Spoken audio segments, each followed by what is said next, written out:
Irmãos queridos, nós vamos, nesta noite, com a graça de Deus, dar início à exposição do livro do profeta Abacuque. Então eu quero convidar você para abrir a Bíblia no livro de Abacuque, livro do profeta Abacuque.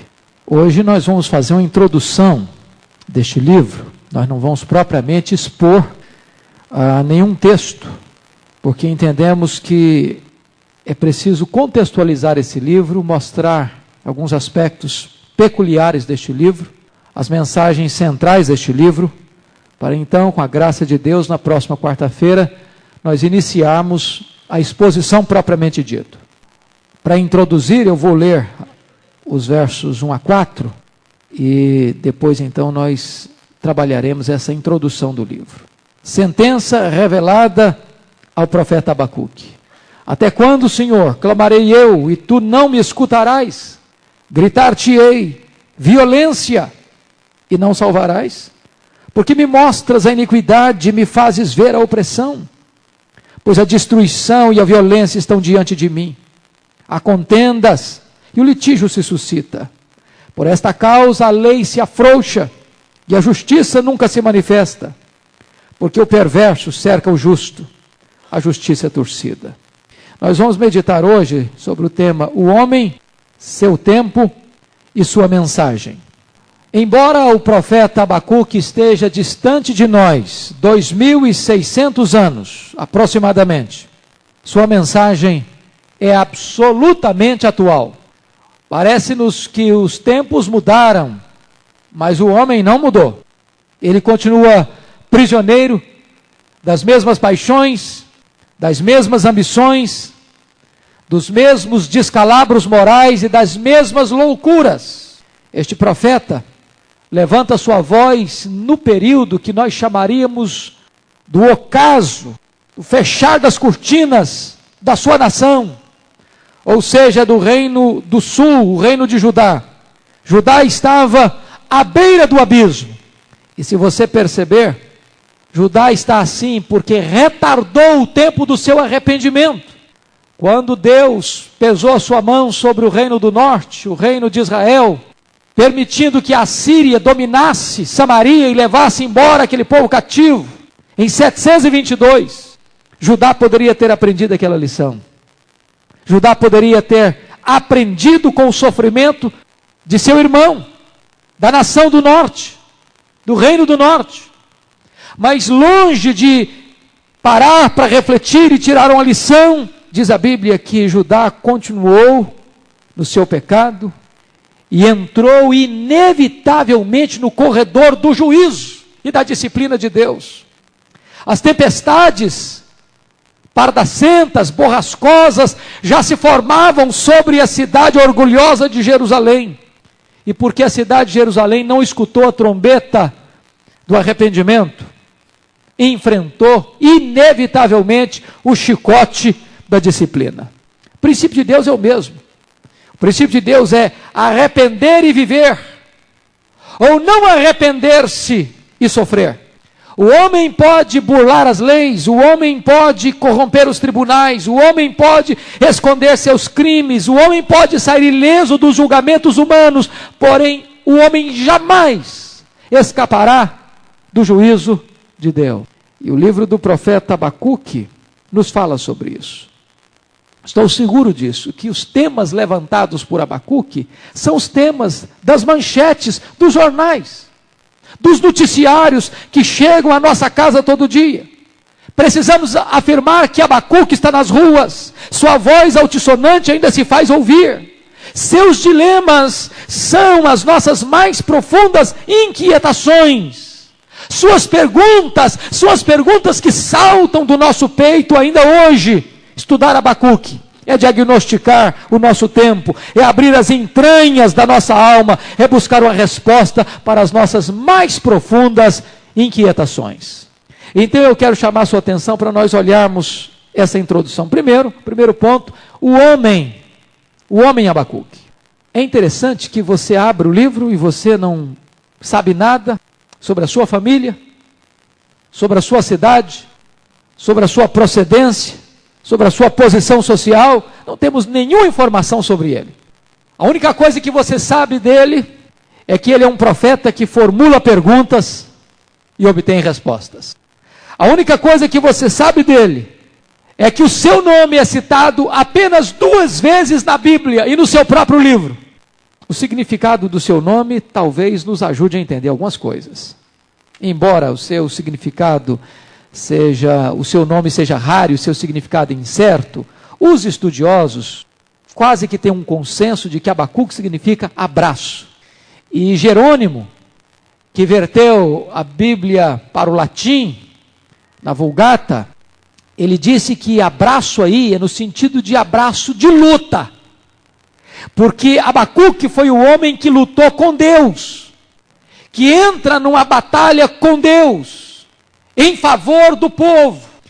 Mas Martinho Lutero olhou para esse nome e entendeu que era abraço mesmo, que a ideia do nome Abacuque era daquele profeta que abraça o seu povo, num tempo de desespero, num tempo de cerco, num tempo de domínio estrangeiro, num tempo em que a Babilônia cercava Jerusalém, e haveria de invadir Jerusalém, e haveria de saquear Jerusalém, e haveria de esmagar Jerusalém. Então a ideia é que o profeta abraça esse povo, como alguém que abraça uma criança que chora, e consola essa criança dizendo, calma, tempos melhores hão de vir da parte do Senhor. Esse profeta é alguém que chora pela situação desesperadora, mas é alguém que também olha para frente e encontra um motivo de se alegrar em Deus, apesar da circunstância. Segundo ponto que eu quero focar é o tempo de Abacuque. Quando é que este homem profetizou? E você vai perceber claramente que ele profetizou no final do reino de Judá. Se você perceber, há um ponto aqui interessante. O reino do norte, por não ouvir os profetas de Deus, já havia sucumbido diante do poderio militar da Síria em 722 a.C. Judá não aprendeu a lição. E agora o reino do sul, depois disto, alterna, como que um elevador, subindo e descendo, ora andando com Deus, ora andando longe de Deus.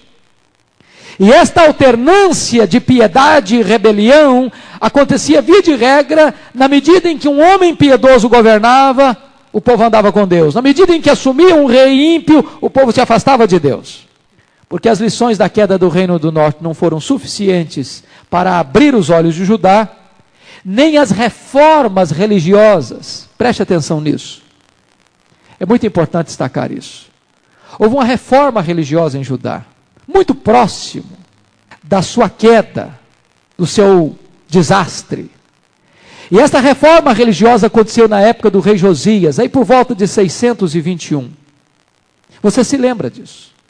Foi uma reforma maravilhosa, onde o povo se volta para Deus, onde o povo faz uma aliança com Deus. Mas com a morte de Josias, no ano 609, diz a Bíblia que aquela reforma não tinha sido tão profunda quanto necessária. E logo que o líder morreu, o povo voltou a se afastar de Deus e a se rebelar contra Deus. O que vai acontecer?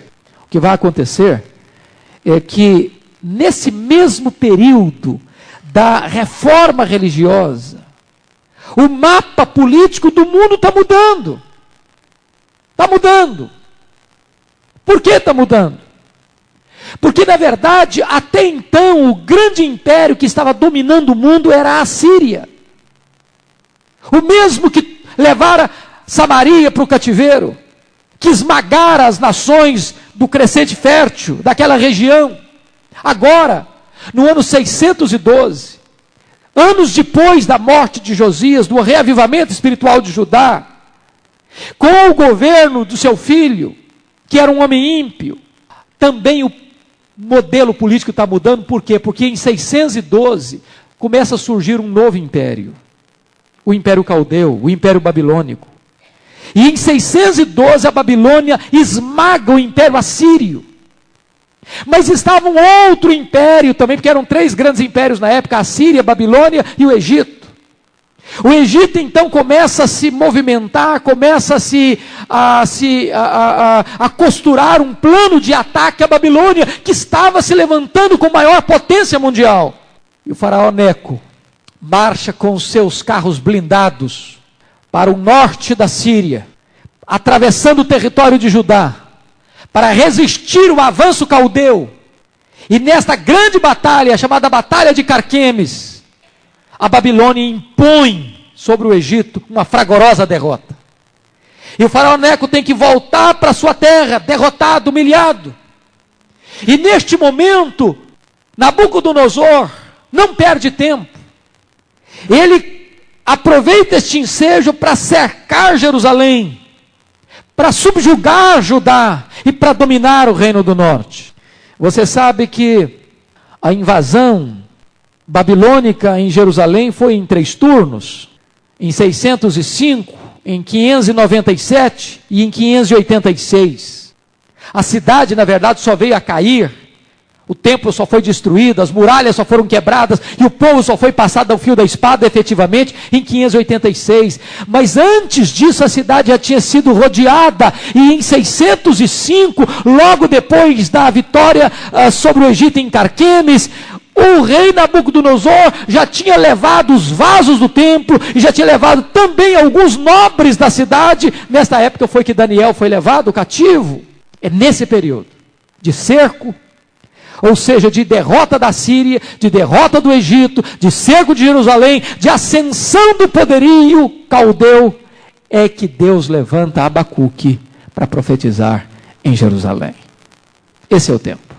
Se você perceber, então, temos que olhar agora um outro aspecto, o terceiro ponto, que chamaríamos do estilo do profeta Abacuque.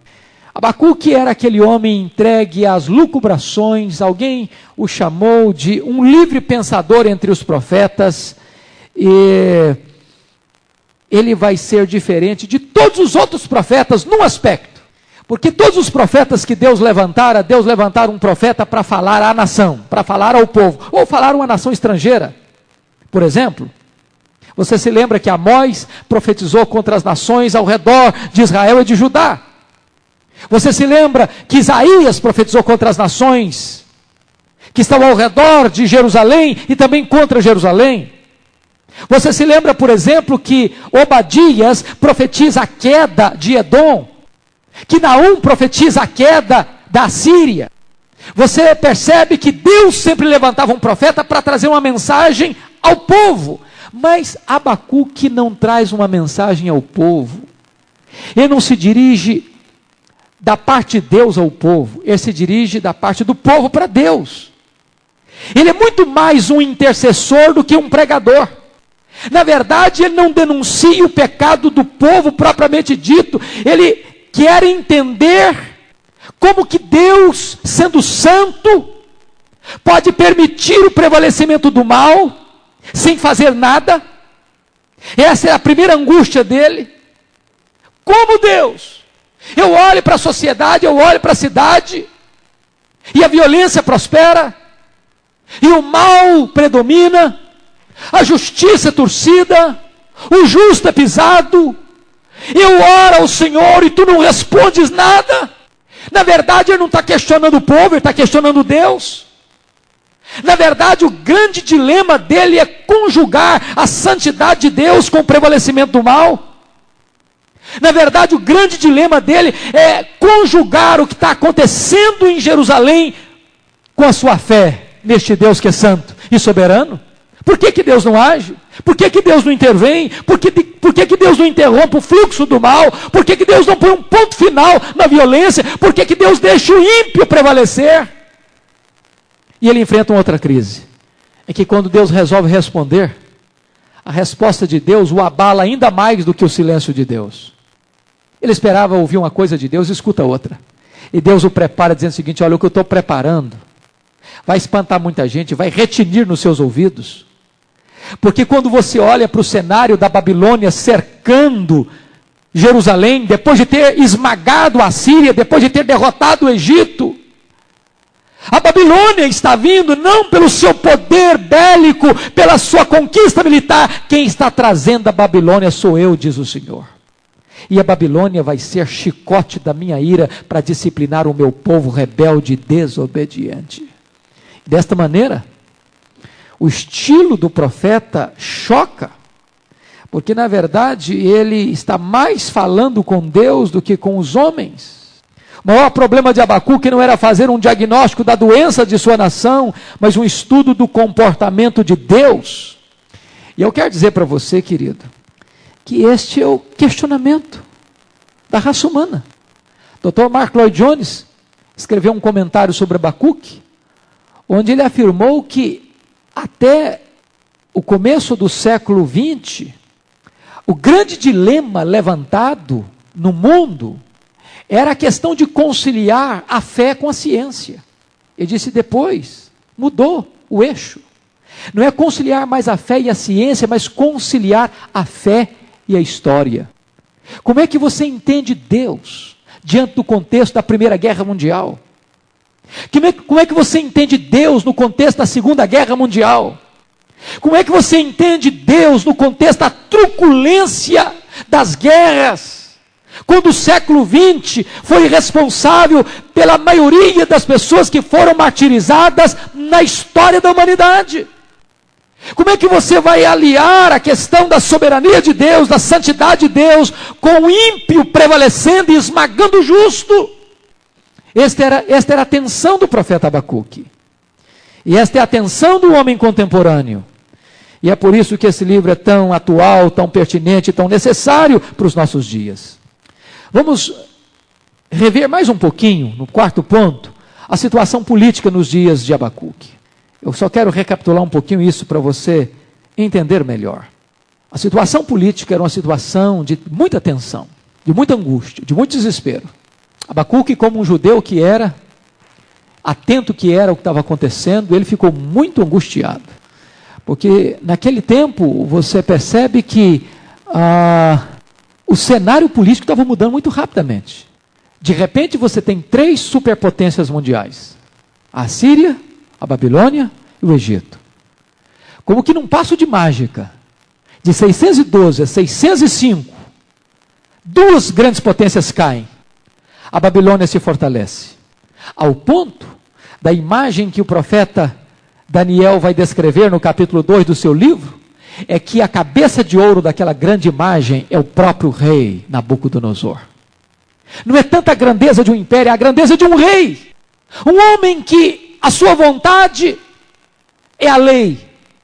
Ele faz o que ele bem entende. Um homem truculento, um homem sanguinário, um homem expansionista, um homem guerreiro, e um homem que não respeita ninguém. Os seus exércitos vêm galopando, os seus cavalos são como leões ferozes, e ele vem esmagando a terra e fazendo trepidar os povos por onde passa.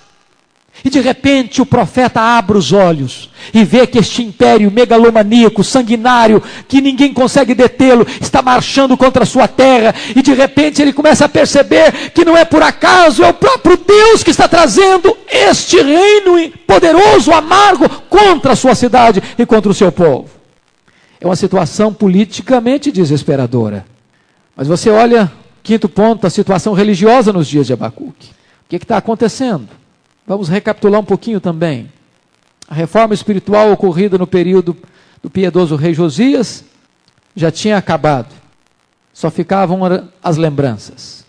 Agora, você nota que o cálice da ira de Deus estava se enchendo. O profeta está vendo a coisa acontecer.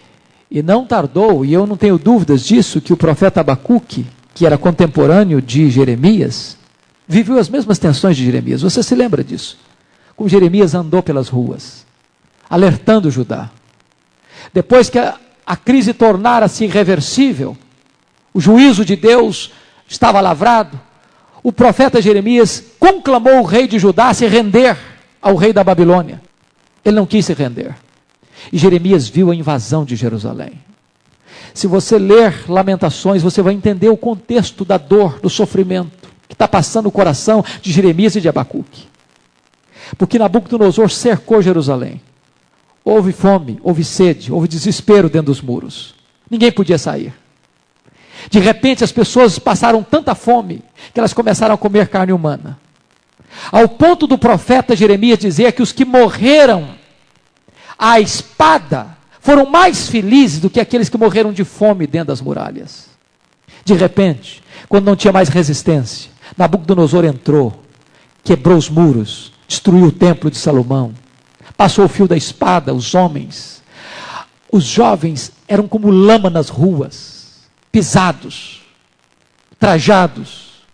E o profeta Abacuque está percebendo que tudo isso era resultado da rebeldia, do pecado do seu próprio povo. Era o juízo de Deus que tinha chegado sobre uma nação ingrata e rebelde. Sexto ponto, a divisão do livro. Se você notar, o livro está dividido em 3 partes bem claras. Olha aí comigo a sua Bíblia aberta. No versículo 1, sentença revelada ao profeta Abacuque. Esta palavra aqui significa peso, é a palavra massá, é a mesma que aparece lá em Malaquias 1:1. Ou seja, a palavra que ele está trazendo não é uma palavra palatável, não é uma palavra doce, não é uma palavra gostosa, não é uma palavra de alegria, não é uma palavra de peso. De peso. Quando você vai para o capítulo 2, versículo 1, ele já não está falando mais sobre a questão do peso, mas agora já é uma outra questão. É uma visão. Capítulo 2, versículo 2. O Senhor me respondeu e disse: escreve a visão. Agora não é mais uma mensagem de peso, agora é uma visão, que deveria ser colocada no outdoor, para quem passasse correndo pudesse ver. E a grande mensagem do capítulo 2 é o seguinte: o ímpio vai perecer, mas o justo vai viver pela fé. E a última divisão está no capítulo 3. Primeiro um peso, segundo uma visão, terceiro um canto. Depois que ele entende que o justo vive pela fé, ele começa a cantar. De tal maneira que o livro começa com choro e termina com cântico. O livro termina com desespero e termina com esperança. O livro termina com perplexidade. Começa com perplexidade, com desespero, e termina dizendo: não importa mais a circunstância. Não importa mais. Eu me alegro no Deus da minha salvação. Ou seja, o profeta Abacuque nos ensina que você pode sair do temor, da dúvida, para a fé. Note você que não muda a circunstância, muda o sentimento, muda a perspectiva, muda a convicção, muda o entendimento de que Deus está no trono e que Ele está rigorosamente no controle da situação. E que o final é de vitória para o povo de Deus. Porque o justo, ele vai viver pela fé. O ímpio, cujo coração não é reto, esse vai perecer. E você vai notar que, embora o juízo comece pela casa de Deus, porque ser crente não é imunidade para pecar, ser crente não é sala VIP, não é colônia de férias, não é parque de diversão, ser crente é enfrentar as lutas da vida. Mas o crente, quando vem o problema, quando vem a luta, quando vem a dor, até quando vem a disciplina, é para a sua restauração, é para a sua cura, é para o seu bem maior. Mas o ímpio, que não conhece a Deus, quando vier a tempestade, a casa dele desaba, a casa dele cai. Diz a Bíblia que Deus fere o telhado, e Deus tira o fundamento da casa do ímpio e ele perece. Mas o justo, esse vai viver pela fé. Louvado seja Deus por isso. E aí, queridos, eu gostaria de destacar alguns destaques deste profeta Abacuque, que precisam ser analisados por nós, que vai encher o nosso coração de alegria e de esperança. Primeiro destaque desse livro: o sofrimento do justo e a prosperidade do ímpio. Esse é um drama tremendo. Olha aí, por favor, versículo 13 do capítulo 1. Tu és tão puro de olhos, que não podes ver o mal, e a opressão não podes contemplar. Por que, pois, toleras os que procedem perfidamente, e te calas quando o perverso devora aquele que é mais justo do que ele? Olha para a sociedade, leia os jornais, assista os noticiários, veja o que acontece na política, nas altas rodas de negócios, e você verá que a realidade do ímpio prevalecendo sobre o justo parece que é a matéria do dia, dos grandes jornais do nosso país e do mundo. Parece que os espertalhões é que dão melhor na vida. Parece que aqueles que agem com dolo são os que prosperam.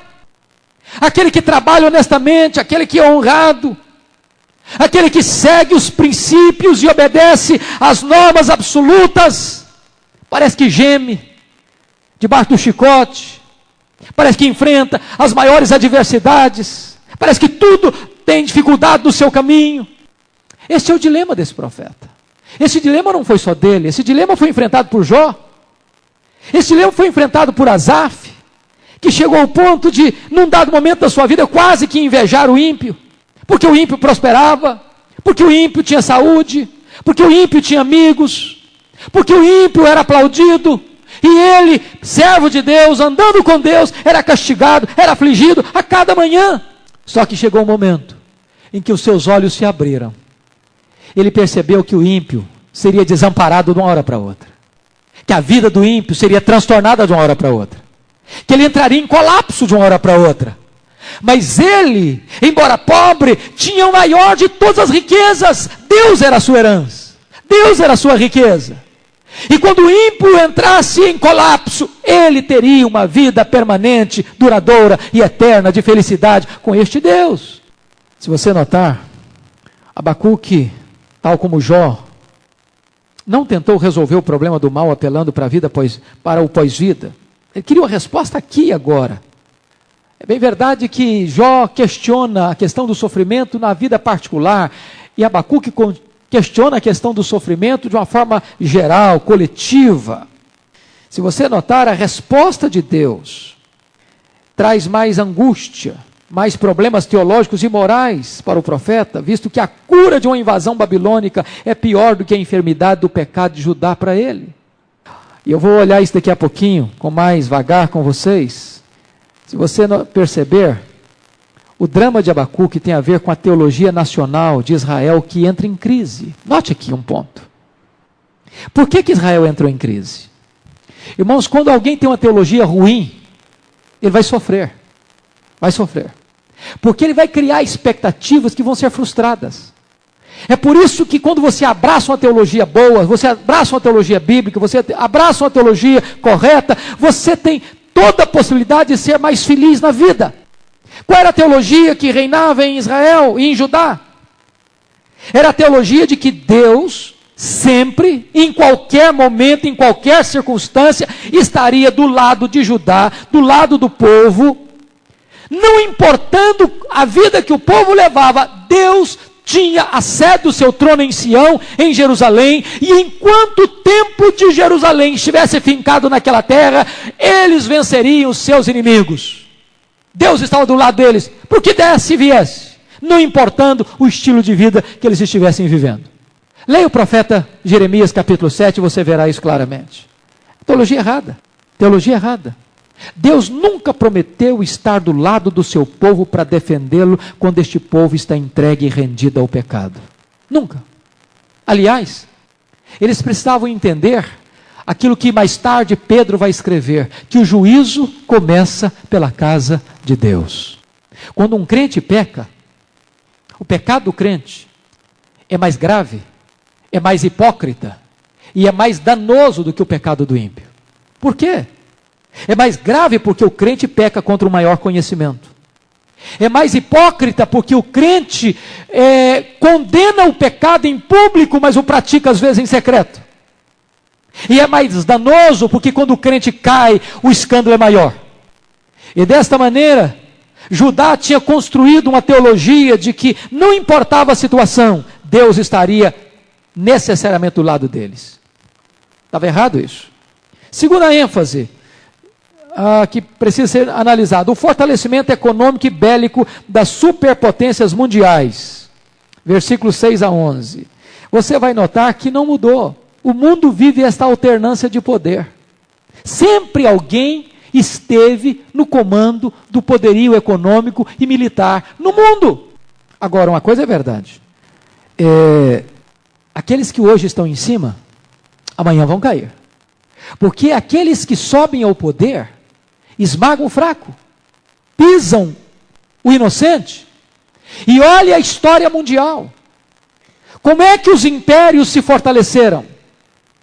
espoliando os fracos, dominando os indefesos, saqueando as riquezas daqueles que não podiam fazer resistência a eles.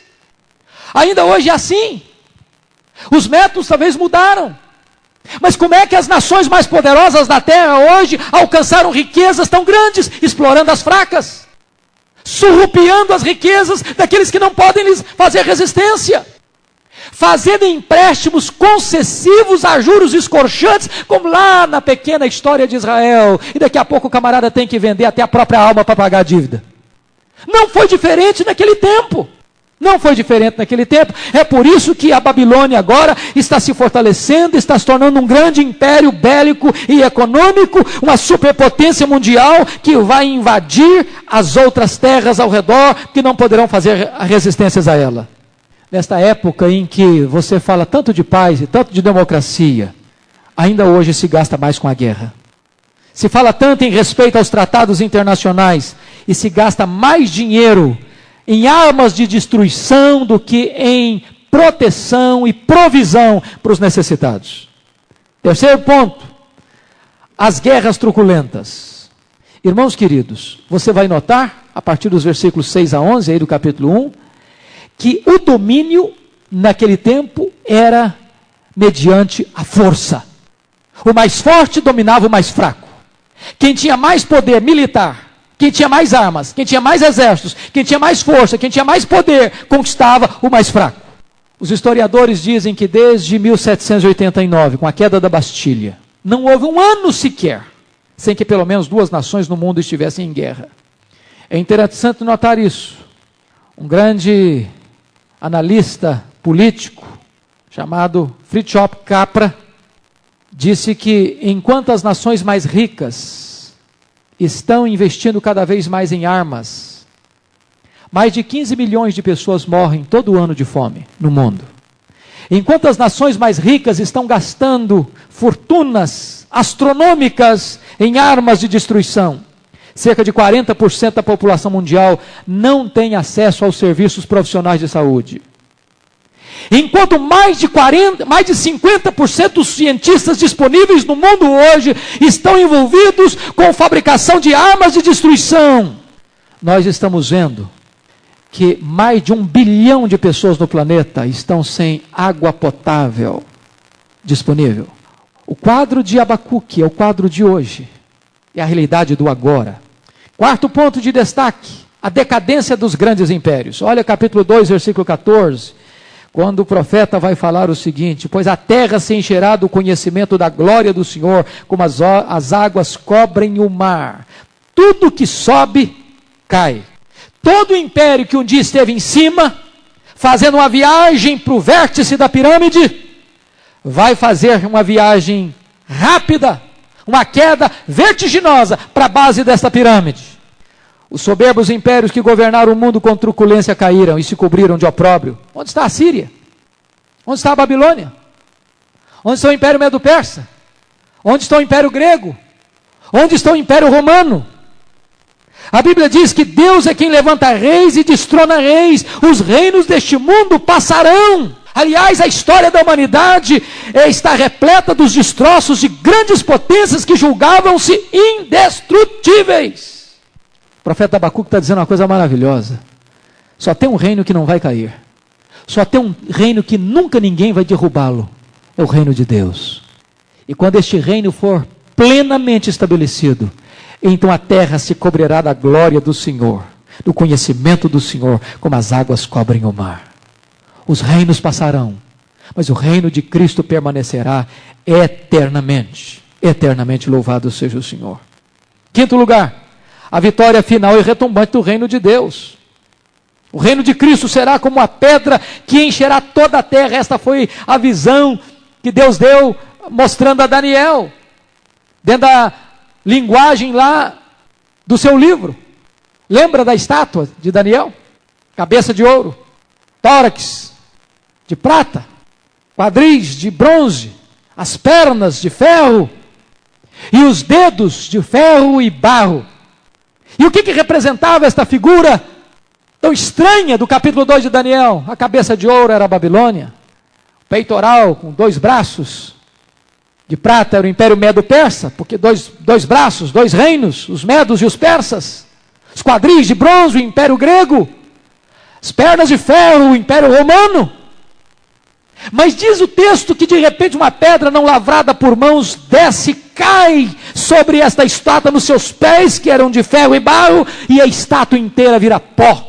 E esta pedra se enche, cobre toda a terra. E esta pedra não lavrada por mãos fala do reino de Cristo, que enche todo o mundo e prevalece sobre todos os outros reinos. É a vitória do reino de Deus sobre os reinos do mundo. E Abacuque anteviu isso, quando disse que a terra se encherá do conhecimento do Senhor, como as águas cobrem o mar. Último ponto, a teologia do profeta Abacuque. Nós vamos ver alguns aspectos da teologia dele, que eu quero que você acompanhe comigo. Primeiro ponto da teologia de Abacuque é a punibilidade inevitável do pecado. O maior engano do homem é pensar que o pecado compensa e que o pecador ficará impune. Você já parou para perguntar por que é que os homens corrompem e se deixam corromper? Você já parou para pensar por que as pessoas vivem sem pudor, dando asas às suas paixões infames, buscando beber avidamente todas as taças dos prazeres? Você já parou para perguntar por que é que os juízes negam a justiça aos que andam retamente? Por quê? Por duas razões. Ou porque eles não creem no juízo, ou porque eles creem na impunidade. Mas o profeta Abacuque está dizendo uma coisa: ninguém poderá cometer o pecado e achar que sairá ileso, que escapará do juízo de Deus, que escapará da justiça de Deus. O profeta Abacuque levanta sua voz para dizer o seguinte, que chegará um momento em que o silêncio de Deus será rompido, e neste momento o juízo de Deus há de prevalecer, e ninguém poderá escapar das consequências inevitáveis do pecado. O que semeia vento, colhe tempestade. O que semeia na carne, dela colhe corrupção. Um dia, aqueles que burlaram as leis humanas não poderão burlar o tribunal de Deus. Segundo ponto da teologia de Abacuque: os mistérios inextrincáveis da providência divina. Isso é uma coisa extremamente forte. De repente Deus age, e Deus age do jeito que nós nunca esperaríamos que Ele fosse agir. O maior drama de Abacuque não foi ver o problema do povo, foi ver o jeito de Deus fazer as coisas. Deus às vezes levanta o ímpio para disciplinar o santo, quando esse santo desobedece a sua palavra. Nada acontece por acaso, nada acontece por acidente. As providências de Deus às vezes são estranhas para nós. E o profeta está dizendo que Deus vai trazer a amarga Babilônia, os amargos caldeus, para disciplinar o seu próprio povo. E desta maneira, o profeta Abacuque está jogando uma pá de cal na teologia distorcida dos judeus, que acreditavam que Deus estaria com eles para defendê-los contra seus inimigos em quaisquer circunstâncias, achando que eles tinham imunidade especial para pecar. E não tinham, e não temos. Terceiro lugar, o sofrimento do justo é temporário, graças a Deus, mas o castigo do ímpio é final. Olha o capítulo 2, versículo 4. Eis o soberbo, sua alma não é reta nele, mas o justo viverá pela fé.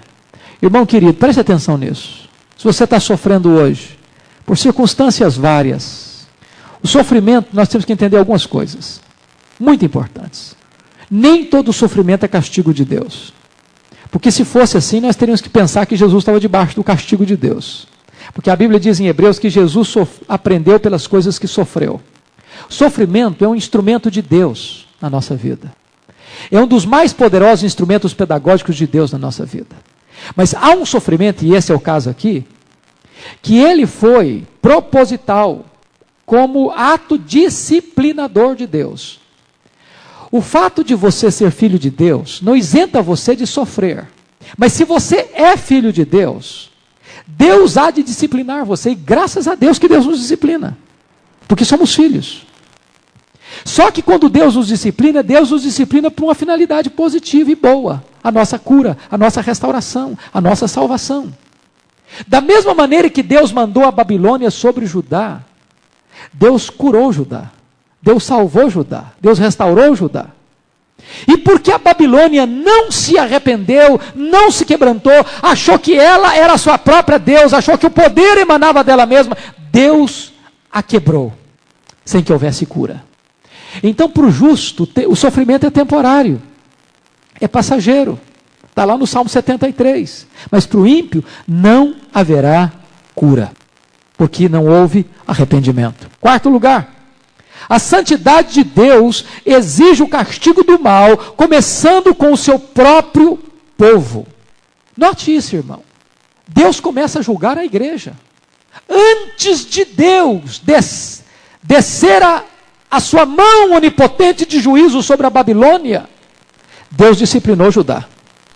Então Deus disciplina o seu povo primeiro, e depois julga o ímpio. Se o ímpio está nos afligindo, Deus vai permitir isso para nossa correção. Mas se o ímpio não se arrepender e não reconhecer a mão de Deus sobre ele, Deus o julgará finalmente, decisivamente e de forma incurável para ele.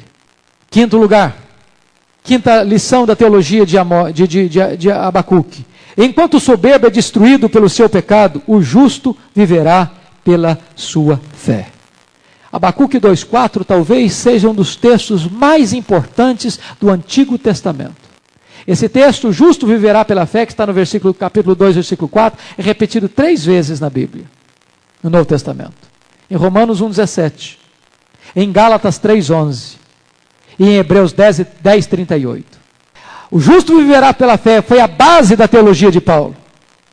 Nós não somos salvos por aquilo que nós fazemos para Deus, mas por aquilo que Deus fez por nós. A única boa obra que agrada a Deus não é a que nós fazemos para Deus, é a que Deus fez por nós na pessoa do seu Filho na cruz do Calvário.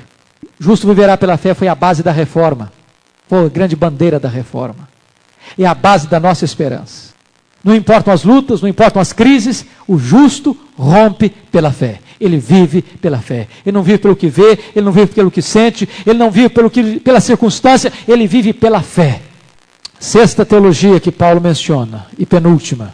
A crise deve nos levar não ao desespero, mas a um clamor por avivamento. Isso me enche o peito de alegria e de esperança. Sabe por quê, queridos? Você olha às vezes para a igreja e fica afligido. Você olha para a sua cidade e fica afligido. Você olha para a sua denominação e fica afligido. Você olha para o cenário evangélico brasileiro e fica desesperado. O que você vai fazer? Entregar os pontos? O que você vai fazer? Retroceder? O que você vai fazer? Ficar desanimado? O profeta Abacuque nos ensina que a crise é uma oportunidade. Em vez dele se capitular ao desânimo, ele enche a sua alma de esperança e começa a orar por avivamento. Oh Senhor, eu tenho ouvido as tuas declarações e eu me sinto alarmado. Aviva a tua obra, Senhor, no decorrer dos anos. E na tua ira, lembra-te da misericórdia. Meu amado irmão, a crise é tempo de buscar a Deus. A crise é tempo de olhar para cima e dizer o seguinte: Deus pode reverter essa situação. Leia a história dos avivamentos e você verá isso. Sempre que a igreja começou a buscar avivamento, é quando ela estava nas cinzas, quando ela estava no pó, quando ela estava humilhada, quando ela estava seca, quando ela estava árida, quando ela estava passando por crise.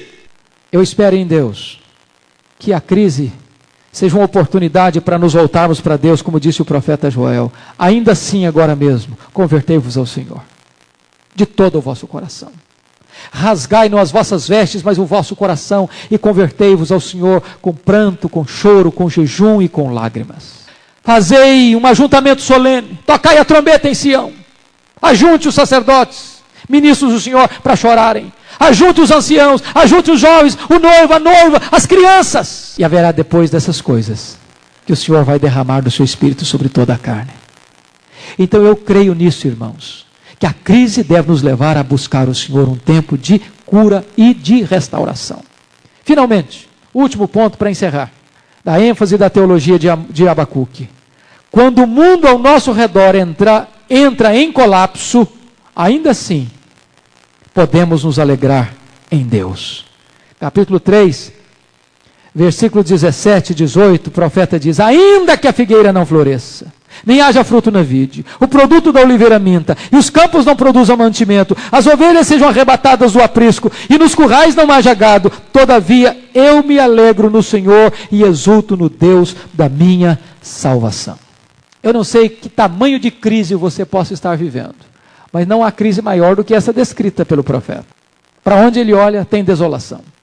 Para onde ele vê, a situação está cinzenta. O que é que ele vai fazer? Se capitular? Se revoltar? Não, ele já recebeu a visão. E a visão é essa: o justo vive pela fé. O justo não olha para aquilo que está vendo com seus olhos físicos. Ele vive pela fé. E ele pode cantar, mesmo quando o mundo à sua volta esteja sendo transtornado. Ainda que os montes se abalem no seio dos mares, ele ainda pode encontrar um refúgio em Deus. Ele pode encontrar esperança em Deus. Eu não sei qual é a luta que você está vivendo, qual é a dificuldade que você está vivenciando, qual a crise que você está passando. Meu irmão, em nome de Jesus, alegre-se em Deus. Cante um hino de louvor ao Senhor. Se nada sobrar, você tem Deus. Eu gosto daquilo que o profeta, ou melhor, que o apóstolo Paulo diz em Romanos. Nós nos alegramos não apenas na esperança da glória de Deus, nós nos alegramos também nas tribulações. Sabendo que a tribulação produzirá esperança. Sabendo que a tribulação produz perseverança. A perseverança, experiência. E a experiência, esperança. E a esperança não se confunde, porque o amor de Deus é derramado nos nossos corações pelo seu Espírito. E ele chega no versículo 11 e diz: mas também nos alegramos em Deus. Se tudo acabar, você se alegra em Deus. Em Deus. Ele é a razão maior da sua alegria. Ele é a razão maior da sua vida. Que Deus nos ajude, que Deus nos abençoe. E eu quero convidar você, meu irmão, em nome de Jesus, nessa semana, ler o livro de Abacuque. São 3 capítulos, você lê em 15 minutos. Deixa a sua alma se embeber desse livro. Deixa o seu coração se encher desta verdade.